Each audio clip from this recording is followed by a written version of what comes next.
Di bagian laut yang paling dalam berdiri Istana Raja Laut. Dan dia memiliki 6 anak perempuan. Mereka bermain di taman sepanjang hari. Berbeda dengan putri lainnya, yang bungsu pendiam dan merenung. Dan namanya adalah The Little Mermaid. Yang terpenting, dia suka mendengarkan cerita tentang dunia orang. Secara tradisional, Putri Duyung hanya bisa muncul ke permukaan untuk pertama kalinya pada ulang tahun ke-16-nya. Dan sekarang saatnya melihat negeri dan putri bungsu. Dia muncul di dekat kapal, bernyanyi dan musik datang dari geladak. Ini adalah pertama kalinya sang putri melihat kapal itu. Di kabin kapal, Putri Duyung kecil melihat seorang pangeran tampan. Untuk waktu yang lama dia tidak bisa mengalihkan pandangan darinya. Tiba-tiba, badai dahsyat dimulai di laut. Kapal pangeran menabrak batu dan hancur berkeping-keping. Dalam kegelapan total, petir menyambar, dan Putri Duyung kecil melihat pangeran jatuh ke laut. Dia menyelamatkannya dengan membawanya ke darat. Segera pangeran itu ditemukan oleh seorang gadis yang lewat. Ketika dia bangun, dia tersenyum padanya dan berterima kasih padanya karena telah menyelamatkannya. Putri Duyung kecil menjadi sedih karena sang pangeran bahkan tidak tahu tentang keberadaannya. Dia menyelam ke dalam air dan berenang menjauh. Dari cerita ayahnya tentang orang-orang, Putri Duyung kecil mengetahui bahwa mereka menganggap ekor ikan Putri Duyung itu jelek. Oleh karena itu, untuk menyenangkan seseorang harus memperoleh 2 kaki. Keesokan harinya, Putri Duyung kecil pergi ke penyihir laut. Penyihir itu setuju untuk membuatkan ramuan untuknya yang akan mengubah ekor ikan menjadi sepasang kaki yang ramping. Kiprah sang putri akan anggun, tetapi setiap langkah yang diambilnya akan membawa rasa sakit yang tak tertahankan. Dan jika pangeran menikah dengan yang lain, Putri Duyung kecil akan berubah menjadi buih laut. Sebagai gantinya, penyihir itu ingin mengambil suaranya yang indah dari gadis itu. Sang putri siap untuk apapun untuk dekat dengan pangeran, dan dia setuju.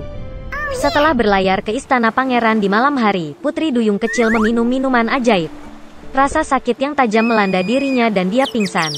Bangun di sore hari, gadis itu melihat pangeran di depannya, dan menurunkan matanya, menemukan 2 kaki sebagai pengganti ekor ikan.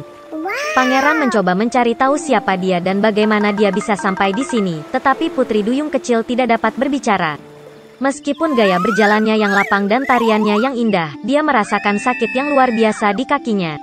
Sang pangeran semakin terikat pada Putri Duyung kecil, tetapi tetap memperlakukannya seperti anak kecil yang lucu. Tidak pernah terlintas dalam benaknya untuk menjadikan dia istrinya. Suatu ketika pangeran mengakui bahwa hatinya ditempati oleh orang yang telah menyelamatkannya sejak lama di pantai, dan mereka akan menikah. Putri Duyung kecil itu sangat kesal, tetapi tidak bisa mengatakan yang sebenarnya. Ketika tiba waktunya untuk pernikahan, pangeran mengundang Putri Duyung kecil untuk pergi bersama pengantin baru dalam perjalanan bulan madu. Tenda bulan madu mewah tersebar di dek kapal. Putri Duyung kecil memiliki 1 malam terakhir untuk bersama orang yang dia tinggalkan rumahnya, memberikan suaranya yang indah dan menanggung siksaan tanpa akhir setiap hari. Tapi dia bahkan tidak menyadarinya. Ketika keheningan terjadi di kapal, Putri Duyung kecil duduk di geladak dan menunggu sinar matahari pertama. Tiba-tiba, di dekat kapal, dia melihat saudara perempuannya. Mereka dengan air mata meminta penyihir untuk membantu menyelamatkan sang putri dari kematian. Penyihir itu memberi mereka pisau tajam, yang akan digunakan Putri Duyung kecil untuk menembus hati pangeran. Setetes darahnya akan mengubah kakinya menjadi ekor, dan dia bisa kembali ke laut. Putri Duyung kecil melihat ke dalam tenda, dan melihat ada sepasang kekasih yang sedang tidur. Dia tidak menemukan kekuatan untuk mengambil nyawa pangeran, dan melemparkan belati ke laut. Dengan kesedihan, Putri Duyung kecil menceburkan diri ke dalam air. Tapi kebaikan sang putri meluluhkan hati penyihir jahat itu. Penyihir itu membatalkan mantranya, dan Putri Duyung kecil lagi-lagi memiliki ekor ikan, bukan kaki manusia. Seekor tikus kecil tinggal di satu hutan. Dia sangat pengecut dan bahkan takut dengan suara angin. Semua hewan di hutan menertawakannya. Dan kemudian, suatu hari, tikus kecil itu mengumpulkan semua keinginannya menjadi kepalan tangan, dan pergi ke raja hutan. Singa itu baru saja menyelesaikan makan malamnya dan tertidur dengan tenang di tempat teduh, mendengkur keras. Tikus itu mendekatinya dan mulai memanjat ekornya. Semua hewan ingin tahu tentang apa yang dia lakukan. Tikus kecil itu sangat ketakutan, tetapi dia berusaha keras untuk tidak menyadarinya. Dia naik ke punggung singa, dan dengan pandangan penting muncul di depan teman-temannya. Dan kemudian singa itu bangun. Dengan satu gerakan dia melemparkan mouse ke tanah dan menggeram dengan mengancam. Semua hewan lain sangat senang. Mereka mengira singa itu akan menelan tikus. Tapi sebaliknya, singa bertanya apa yang dia lakukan di punggungnya.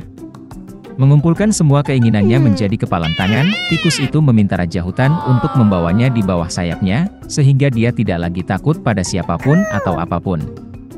Karena dia adalah hewan paling pengecut di hutan. Dan sebagai imbalannya dia menawarkan bantuannya.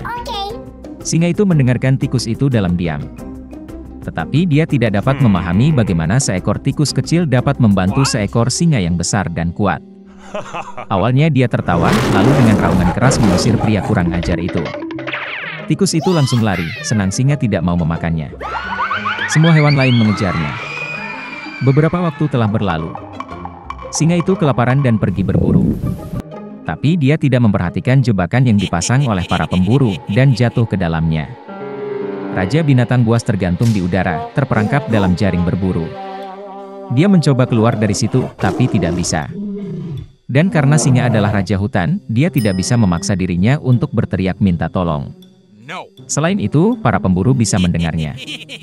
Hewan-hewan itu melihat singa, tetapi tidak ada yang berani mendekatinya. Dan singa itu memutuskan untuk mempercayai takdir, tidak melakukan apapun. Secara tidak sengaja, tikus kecil yang sama ada di dekatnya.